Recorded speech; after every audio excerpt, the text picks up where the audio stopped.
Go to tcm.com/festival.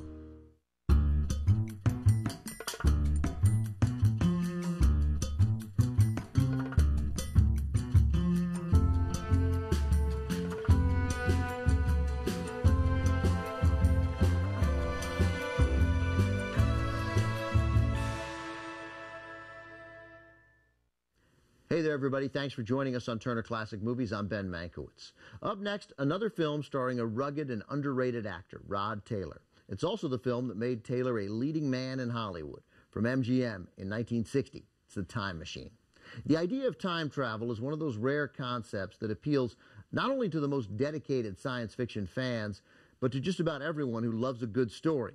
I've said this before. Even though I doubt my mother has ever seen a science fiction movie, I'm pretty sure she'd like to travel back to the Old West, head into a saloon, walk right up to the bartender and tell him to his face that she'd like to give his place a good dusting.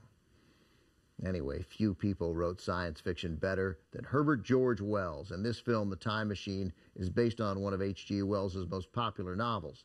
The novel, published in 1895, is generally regarded as popularizing the concept of time travel, especially using a vehicle to send its operator through time. In the film, the first of two big-screen adaptations of Wells's novel, Rod Taylor is the time traveler.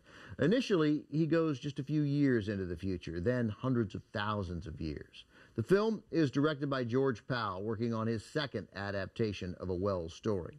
In 1953, Powell made a film version of The War of the Worlds. War of the Worlds proved so successful, the estate of H.G. Wells contacted Powell and told him he could adapt any other Wells story he chose, and he picked The Time Machine.